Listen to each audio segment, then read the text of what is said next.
Deməli, bugünkü bizim təlimimiz rəqəmsal bacarıqların rolu və əhəmiyyəti. Bu haqda danışacağıq.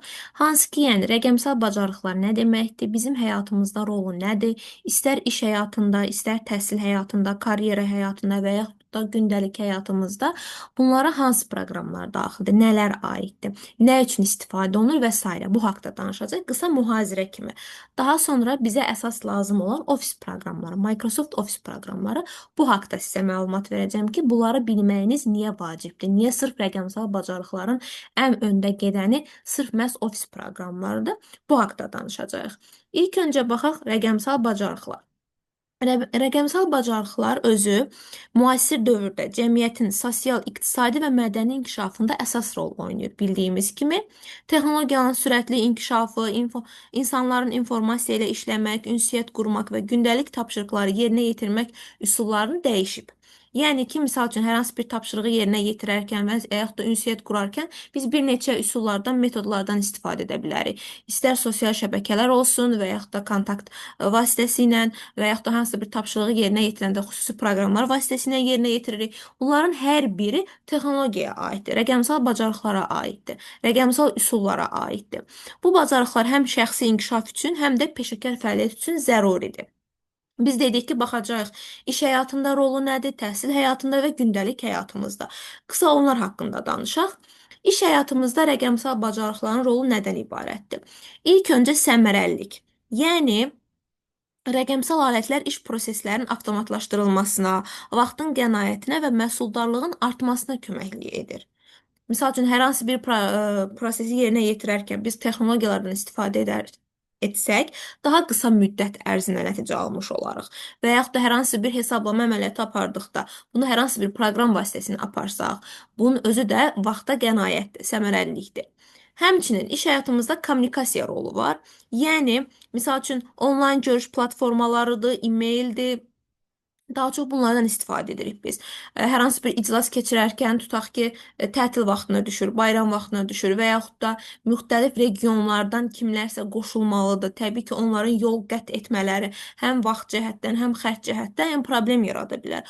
Ona görə biz kommunikasiya sistemlərinə, yəni görüş platformalarından istifadə edə bilərik iş həyatımızda. Təbii ki, bu təhsil həyatı üçün də keçərlidir. Misal üçün, hal-hazırda siz onlayn təlimə qoşulmusunuz, müxtəlif rayonlardan qoşulanlar var. Bu da kommunikasiyaya aiddir. Yəni, onlayn görüş platforması vasitəsilə, Zoom vasitəsilə qoşulmusunuz və rəqəmsal dövrün, yəni rəqəmsal bacarıqlarına aiddir. Yəni, siz ən azından Zoom-a daxil olmaq, Zoom-u işlətmək, bu kimi bacarıqlara sahibsiz. Misal üçün, elə insanlar var ki, Zoom proqramına belə daxil ola bilmir. Misal üçün, link nədir, linkə keçid etmək və yaxud da orada ID-dir, paroldur və s. Bu haqda məlumatı yoxdur.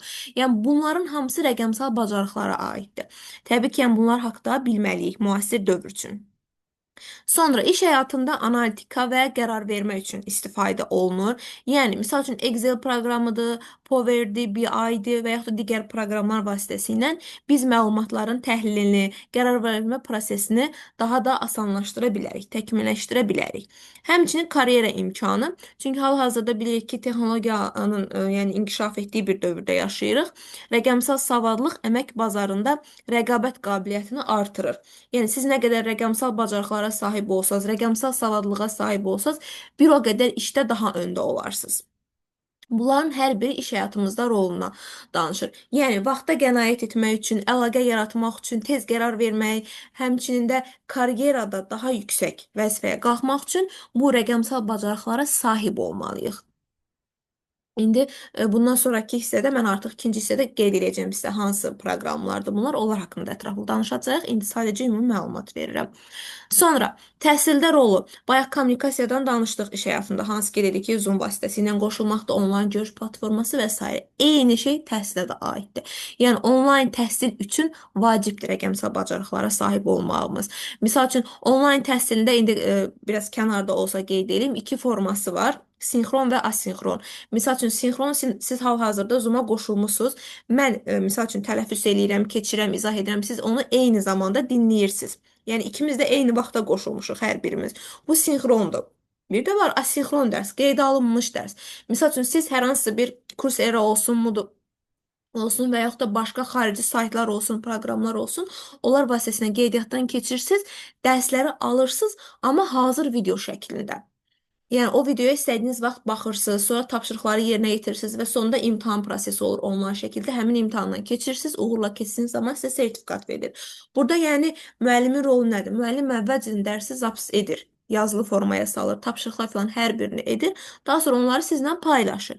Bu asinxron dərsdir. Bu da rəqəmsal bacarıqların bir növüdür. Yəni istər sinxron, istər asinxron hər iki formada onlayn dərsdən istifadə edə bilərsiniz. Misal üçün bizim bu dərsimiz həm sinxron, həm asinxron sayılır. Çünki dərsdən sonra mən sizə qayda göndərəcəm. Həmin qaydadan istənilən vaxt dərsi yenidən həmin bu təlimi izləyə bilərsiniz. Bu danışdıqlarımızı dinləyə bilərsiniz. Bu artıq asinxron formasıdır onun. Yəni istənilən vaxt qayd olunmuş videonu, materialı oxuyursunuz, izləyirsiniz. Sonra tədqiqatda, layihə işində rolu var rəqəmsal bacarıqların təhsildə. Hansı ki, misal üçün, hər hansı bir mövzuda biz çıxış edirik, konfranslarda və yaxud da elmi seminarlarda və yaxud da layihələr olur, layihələrdə çıxış edirik. Təbii ki, bunun üçün materiallar olmalıdır əlimizdə. İnternet resursları vasitəsilə, rəqəmsal kitabxanalar vasitəsilə bunları əldə edirik. İstər Google olsun, Chrome və yaxud da Microsoft Edge, süni intellekt proqramları, süni intellektlərin özü və yaxud da YouTube olsun. Yəni müxtəlif xarici saytlardan, resurslardan, internet resurslarından istifadə edərək məlumatları toplaya bilərik, ədəbiyyatı toplaya bilərik və layihə işində tətbiq edə bilərik. Hər hansı bir sunumun, prezentasiyanın hazırlanmasında. Yəni bunların hər birinə proqram lazımdır. Və bu da rəqəmsal bacarıqlara aiddir. Yəni biz həmin proqramları bilməliyik ki, rəqəmsal bacarığa sahib olaq, rəqəmsal savadlığa sahib olaq. Sonra texnologiyaların inteqrasiyası.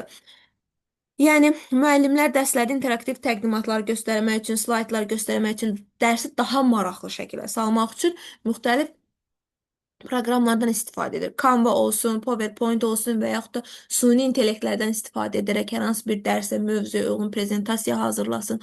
Bunların hər birinin, yəni təhsildə rolu var, böyükdür. Yəni hal-hazırda dərsləri daha interaktiv keçmək üçün məcburidir demək olar ki, bunlar. Və özünün təhsil üçün.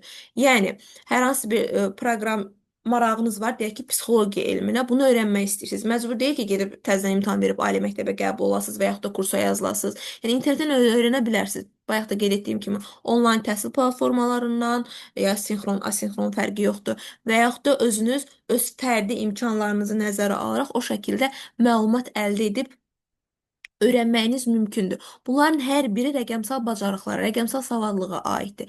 Siz bunların hər birini etsəz, bu deməkdir ki, rəqəmsal bacarıqlara sahibsiz. Sonra başqa bir də biz danışa bilərik ki, indi ofis proqramlarına keçməmişdən qabaq, gündəlik həyatımızda nə kimi rolu var?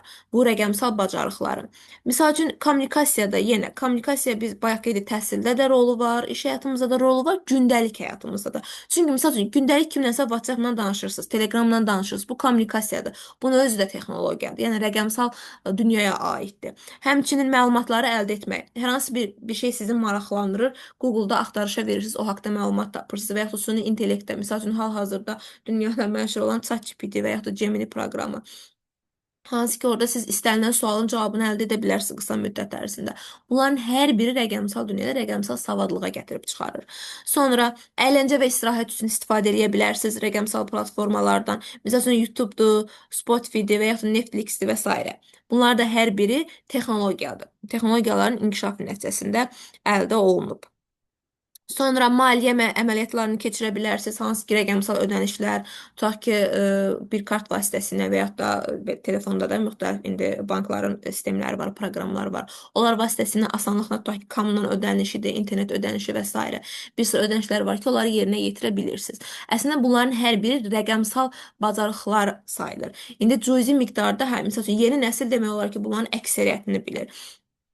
Orta nəsil bir qismini, misal üçün, belə deyək də, keçmiş nəslə yox, daha çox, yaşı çox olan insanlar, misal üçün 50 plus deyək də, 60 plus, bunlar müəyyən bir qismini bilir, qısa bir hissəsini. Çünki onların dövründə bu kimi inkişaf etməmişdi texnologiya, rəqəmsal bacarıq. Amma get-gedə inkişaf edir deyə, yəni yerdən, belə deyək də, qalxan uşaq belə, yəni bu dəqiqə telefonda YouTube-a daxil ola biləcək və yaxud da müxtəlif proqramlar istifadə edə biləcək, istər oyunlar olsun, sosial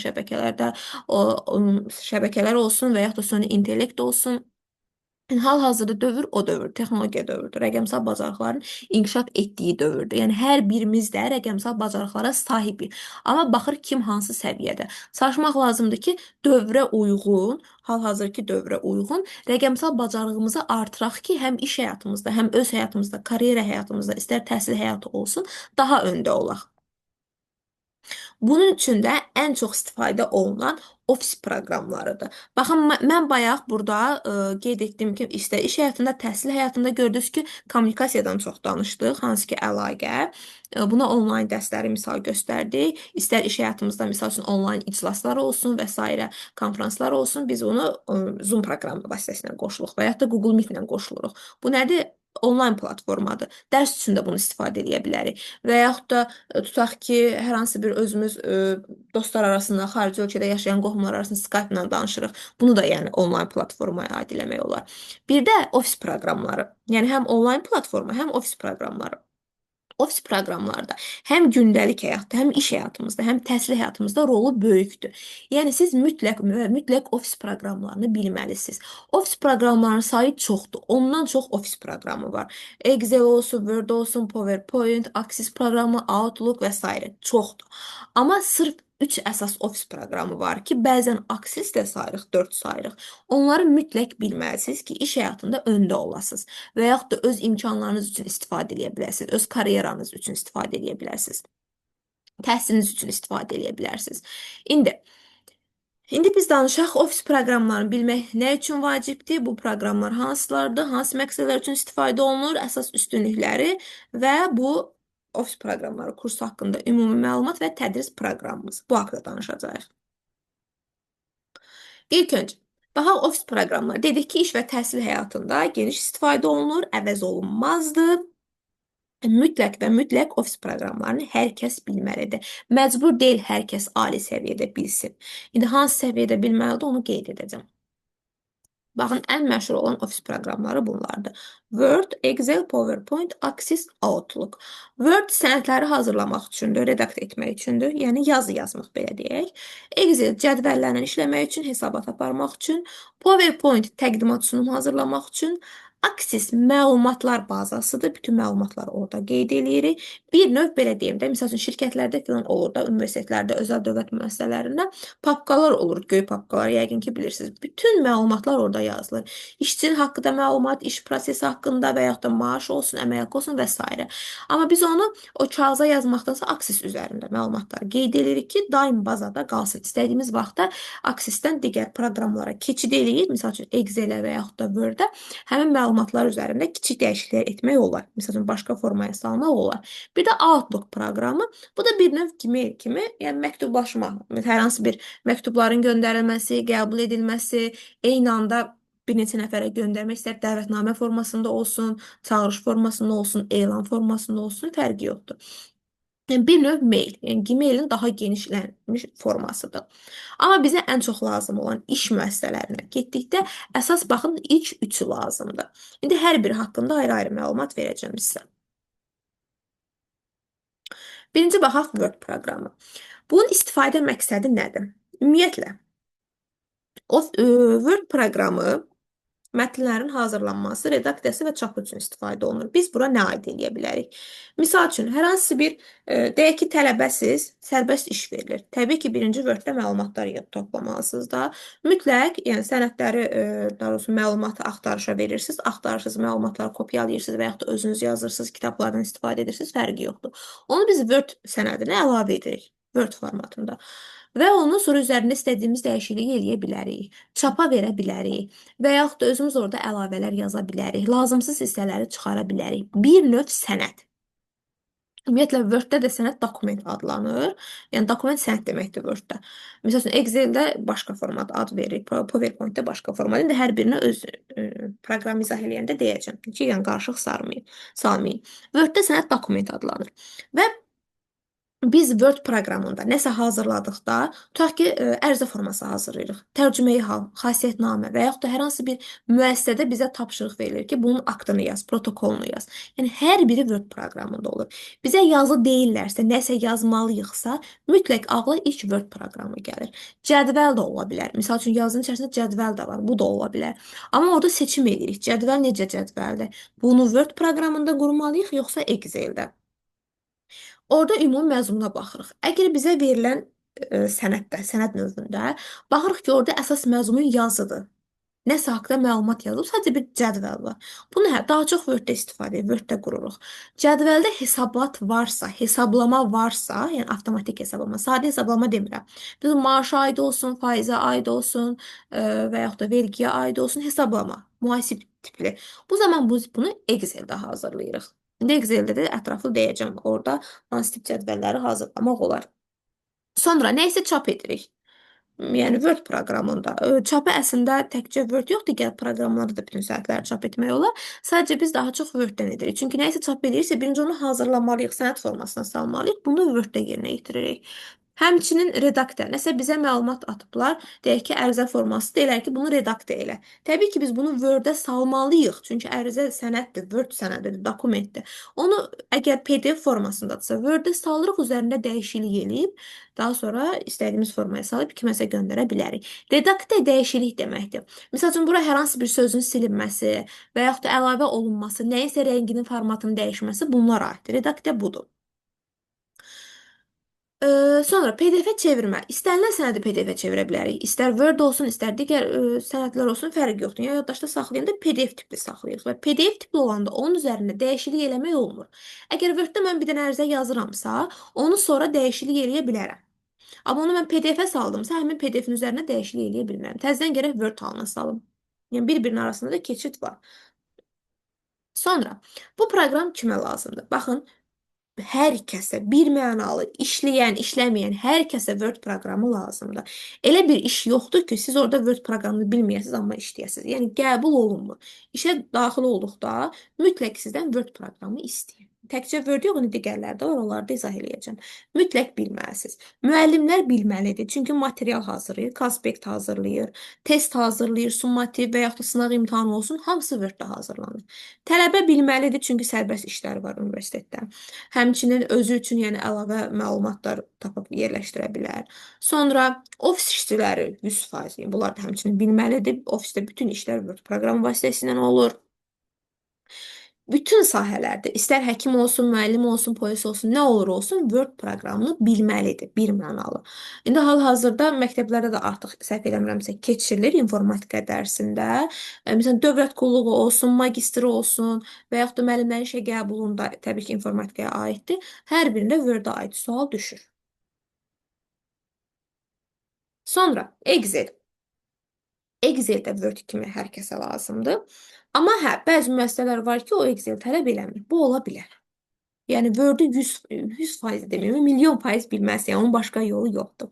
Excel-də bilsəz təbii ki, sizin üçün daha yaxşı, çünki iş həyatınızda 1-0 öndə olursunuz. Həmçinin indi hal-hazırda 80-dən çox, yəni 100 növ iş varsa, bunun 80-ı Excel tələb eləyir. Və Excel-də səviyyələri çoxdur. Normalda misal üçün siz Word-ü bir aya öyrənə bilərsiniz. Word-ün proqramı 1 aylıqdır. Bəzən 2 ay çəkir, bu nə vaxt? Əgər tələbənin qavraması zəifdirsə, ümumiyyətlə heç nə bilmirsə kompüterdən və Word-ü tam dərinliyinə kimi istəyirsə, bu zaman 2 aya öyrənə bilər. Yəni 2 ay vaxt qoyuruq. Amma belə ümumi məlumatı olan və yaxud da o sıfırdan olsun, iş üçün lazım olacaq hissələri 1 ayda yekunlaşdıra bilər, 8-12 dərsə. Amma Excel daha çətindir. Çünki Excel Word-də nə varsa demək olar ki, onun 80% Excel-də də var. Amma daha geniş formada və daha əlavələrlə. Excel çətindir ona görə. Excel-i heç kim bir aya sıfırdan mükəmməl səviyyəyə öyrənə bilməz. Yəni minimum vaxt 3 aya super şəkildə öyrənə bilərsiniz. Excel-in müddəti 6 aya kimi gedir. Çünki belə deyək də funksiyalar çoxdur. 220-dən çox funksiya var və hər biri başqa-başqa bir əməliyyatları yerinə yetirir. Onların birgə olması və yaxud da iç-içə yazılan funksiyalar var. Hər hansı iki funksiya bir yerdə işləyəndə başqa nəticəni verir. Tutaq üçü bir yerdə işləyəndə başqa nəticəni verir. Yəni n sayda demək olar da funksiyalar çoxdur. Ona görə Excel-i öyrən-öyrən bitmir. Sıfırdan tam ali isə mükəmməl peşəkar Excel üzrə mütəxəssis olmaq istəyirsinizsə 6 ay lazımdır buna. Amma iş üçün lazım olacaq səviyyədə 1, 2, 3 aylıq proqram kifayət eləyir. Bu da necə? Excel əsas belə deyək də cədvəl üçün istifadə olunur. Excel-də sənəd worksheet və yaxud da book adlanır. Məsəl üçün Word-də dokument adlandırdıq, Excel-də kitab adlandırırıq. Kitab və yaxud da işçi sənədi, işçi kitabı bu şəkildə adlandırırıq. Nəyə görə daha çox orada kitab sözü keçir? Çünki Word-də rahatdır, səhifə-səhifədir. Yəni səhifələrdən, vərəqlərdən ibarətdir. Amma Excel ayrı-ayrı kiçik cildlərdən ibarətdir. Lor dildə izah eləyim də. Düz onu elmi adı səhifədir, amma cild kimi biz nəzərdə tuturuq. Çünki hər bir cilddə də n sayda səhifə çıxarmaq olar. Yəni çoxdur, genişdir. Və həmçinin Excel-də biz dedik ki, cədvəllərin hazırlanması üçün istifadə olunur. Cədvəldən əlavə orada hesablama aparmaq üçün. Yəni Excel iki formada. Bir, cədvəllərin hazırlanması, necə ki Word-də var, yazı cədvəl eyni qaydada. O, amma daha geniş formada, daha mürəkkəb cədvəllərin hazırlanması, bir də funksiyalarla işləmək. Alqoritmik format, avtomatik nəyinsə hesablanması və s. bunlar. Əgər hər hansı bir iş müəssisəsi sizdən Excel tələb eləyirsə, orada onsuz da qeyd olunur. Misal üçün, ali səviyyədə Excel biliyi olan. Bu heç, yəni deməli siz 3-6 aylıq proqramı yekunlaşdırmalısınız. 6 ay olmasa belə ən azı 3-4 ay olmalıdır. Amma normal sadəcə ofis proqramları biliyi tələb eləyirsə, sizə 1 aylıq, 2 aylıq Excel kursu kifayətdir. Çünki 1 aylıq Excel kursunda cədvəllərin hazırlanmasını da öyrənirsiniz. Normal sənəd hazırlamanı da öyrənirsiniz və sadə hesablamanı, toplama, çıxma, vurma, bölmə, payız bunları. 2 aylıq olanda biraz dərin funksiyalara keçid eləyir. Cədvəllərin daha biraz mürəkkəb forması. Artıq 3, 4, 5, 6 bu aylara keçdikdə funksiyaların sayı artır. Yəni siz bir aylıq Excel bilsəz, ümumi Excel haqqında bu ilkin anlayışdır, təsəvvürdür. Bundan işə qəbul götürülə bilərsiniz. Çünki məlumatınız var. 2 aylıq da olsa həmçinin. Amma Excel-dən heç məlumatınız yoxdursa, yəni o da çətindir. Yəni əgər sizdən Excel biliyi tələb eləyirsə. Biz misal üçün hər kəsə demirik ki, mütləq 3 aylıq, 6 aylıq Excel proqramını bitir, iş həyatında mütləq lazım olacaq. Yox, Excel lazım olur. Baxır kimə nə səviyyədə. Siz 2 aylıq Excel kursunu bilsəz, indi olur da kimin ki qavraması yaxşıdır və yaxud da bir məlumat var, 1 aylıqda bitirir. O nədir? Sırf əsas anlayışlardır. Yəni onları 100% bilməlisiniz. Onları bilsəz hansı iş olur olsun, sizə Excel tələb eləyirsə, siz onsuz da müsahibəyə gedəndə, imtahan verəndə Excel aid suallar verirlər sizə. Həm tapşırıq verirlər, həm test mərhələsindən keçirsiniz. Yəni qənaət bəxş olsa, orada da suallar əsas 1-2 aylıq Excel proqramından düşür. Görürlər ki, məlumatınız var. Yəni ali Excel tələbi olsa belə sizi işə götürürlər. Çünki hər müəssisədə kimi ki işə götürürlər, ta ki bu sırf Excel ilə işləyəcək. Excel aid bir mütəxəssis olur, ona dərinliyini öyrədir. Siz 6 aylıq Excel-i bitirməklə deyil, özünüz üçün öyrənə bilərsiniz o heç. Amma elə bir müəssisə yoxdur ki, orada sırf bir adam bütün Excel işlərini eləsin. Elə bir adam yoxdur. Çünki cədvəllərin analizini başqa biri eləyir. Ta ki pivot table aid hesabatlar var, hesablamalar var, onu başqa bir işçi eləyir. Hərənin öz işi var. Hamısı da Excel-i bilir.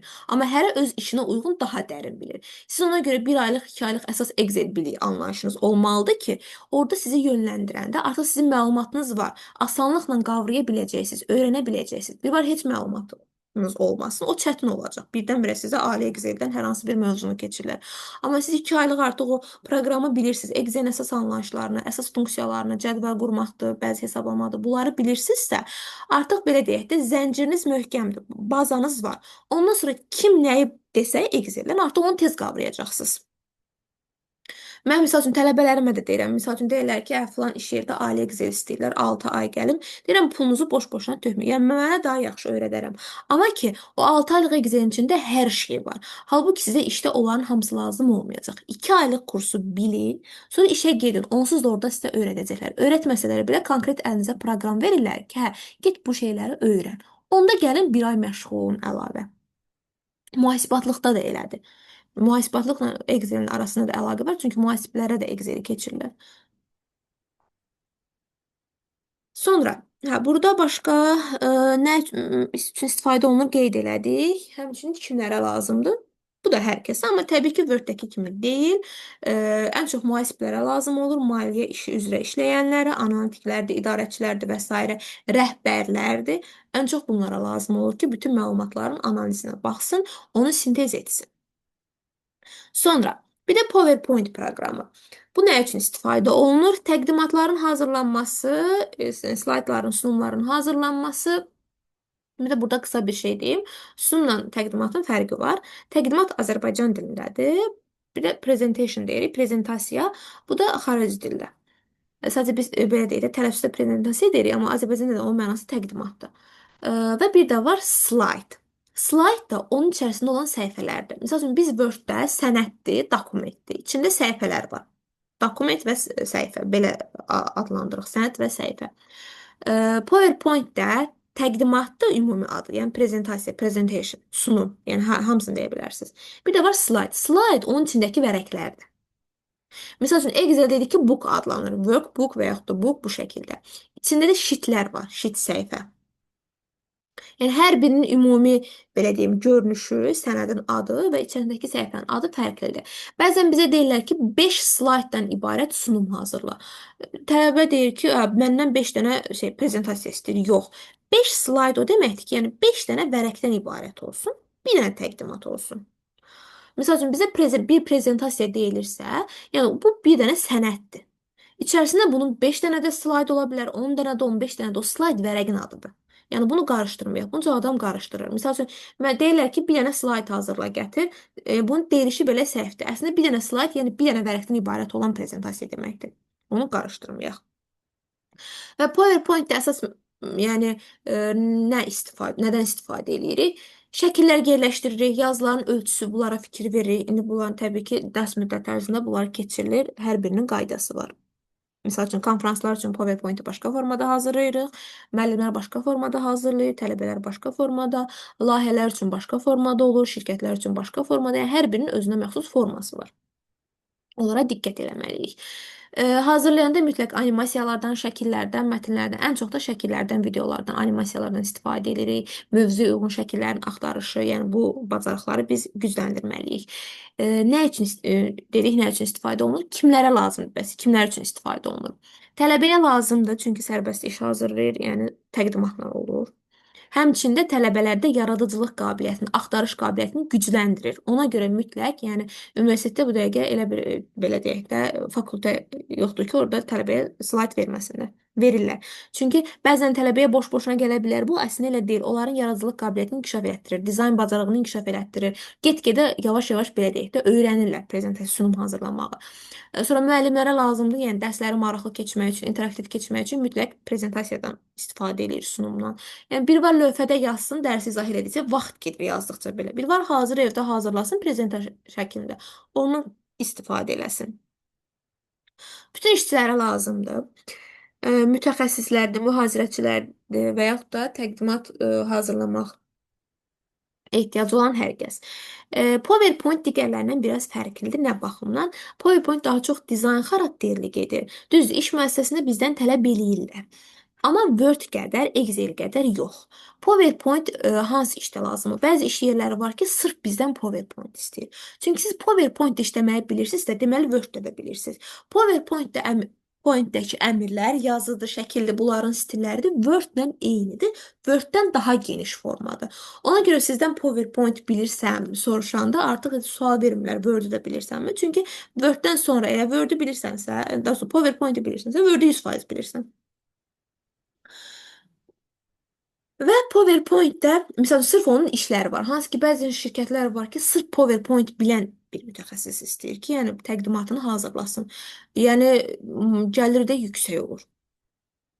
Adicə, misal üçün, bir layihə işi ortaya çıxırsa, onun təqdimatını hazırlamaq, yəni 200, 500, hətta 1000 manata belə hazırlayırlar. Nədir? 20-30 slayddan ibarət prezentasiya.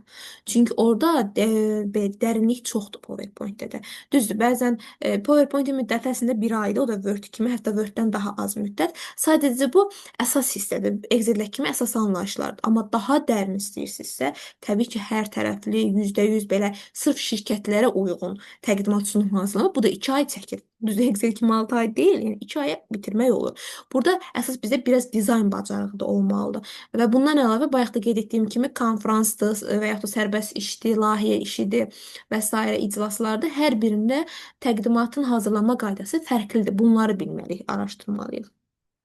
Ona görə biraz vaxt aparır. Məsələn, PowerPoint işləmək digər proqramlara nisbətən vaxt aparır. Excel rahatdır. Yəni hesablamanı elədin, avtomatik də dəyərlərini hesablayacaq. Word-də də yazı yazırsan, yəni ən azından bilirsən ki, təxmin nə qədər vaxtın gedəcək. Amma PowerPoint-də ta ki, hər hansı bir mövzuya uyğun sunum təqdimat hazırlayanda onun şəklinin axtarışıdır, şəklə uyğun animasiyadır, videodur, hərəkətlərdən istifadədir.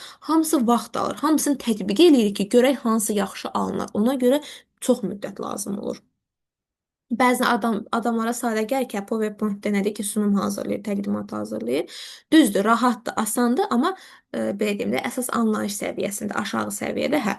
Amma sırf hər hansı bir şirkətin təqdimatını hazırlayırsınızsa, bayağı vaxt aparır və həmçinin gəlirli sahədir. İndi hal-hazırda misal üçün PowerPoint-i daha çox süni intellektlər əvəz eləyir deyirlər. Düzdür, əvəz eləyir, amma o qədər də yox. Misal üçün siz hər hansı bir material haqqında yazı yazırsınız. Hansısa bir mövzu haqqında. Hə, ChatGPT-yə vurub və yaxud Gemini başqa bir süni intellekt proqramına vurub konkret məlumat əldə edib, copy-paste edib Word ata bilərsiniz. Word atandan sonra da orada nə qalır ki, ölçülərini falan rəngini dəyişmək, düzəltmək maksimum yarım saat vaxtınız alacaq, əgər 20-30 səhifəlikdirsə. Amma artıq siz o haqda sunum istəyirsinizsə, yəni hansı süni intellektə müraciət eləsəz belə tam %100 4 dörtlük sizə prezentasiya verməyəcək. Mütləq orada artıq müdaxilə lazım olmalıdır. Yəni biraz o cəhətdən bayağı vaxt aparır. PowerPoint-dən başqa təqdimat hazırlamaq üçün proqramlar var. Məsələn, Canva proqramı var. Bu da məsəl üçün rəqəmsal, bunu da bilsəz rəqəmsal bacarıqlara aiddir bu. Artıq Canva proqramı ilə siz təkcə təqdimat yox, məsələn, PowerPoint təqdimat hazırlayırıq da, CV-nizi hazırlaya bilərsiniz və yaxud da məsələn dəvətnamələrdir, postlardır, afişalardır, flayerlərdir, posterlərdir, Instagram üçün, Facebook üçün və yaxud da YouTube üçün, yəni video başlıqları olur, üz qabıqları daha doğrusu. Onların hər birini hazırlaya bilərsiniz. Hazır formalar var. Məsələn, əvvəllər bu kimi proqramlar yox idi. Canva kimi və yaxud da başqa post proqramları Photoshopla eləyirdilər. O da biraz vaxt aparırdı. Amma hal-hazırda Canva-da hazır üslublardır. Yəni üzərində sadəcə dəyişiklik eləyirik. Yəni bunları da bilməyiniz sizin üçün həm vaxta qənaətdir, qısa müddətdə hazırlayırsınız, həm də daha görünüşlü, daha möhtəşəm alınır. Əsas üstünlükləri indi ümumi qısa şəkildə bayaq danışdıqlarımızı qeyd eləyək. Peşəkar bacarıqların artırılması, təhsil sahəsində faydaları, məlumatların analizi və idarə olunması bu Excel-ə aiddir ən əsasda.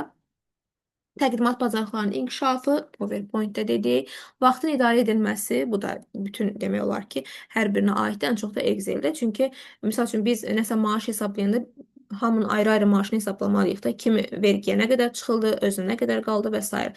Amma normalda Excel-də bir nəfəri hesablayırıq, digər hamısını ona uyğun hesablayır.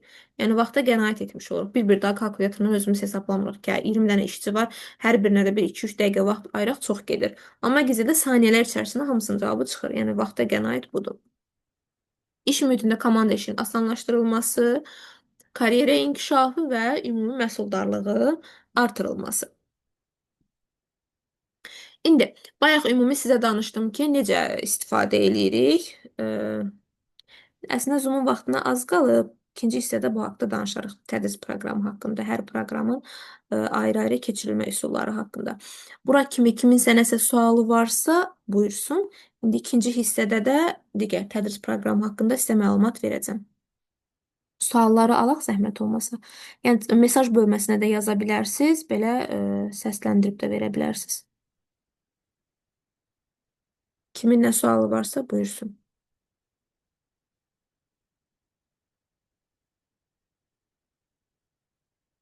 Yoxdur sual?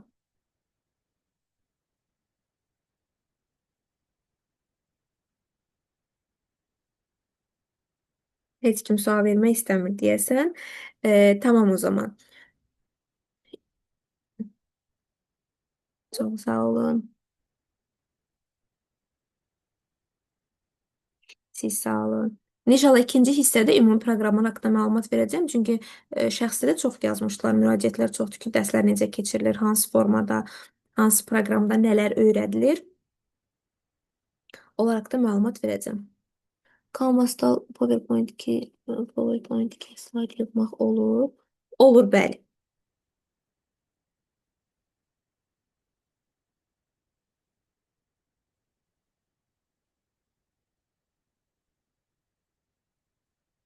Siz sağ olun.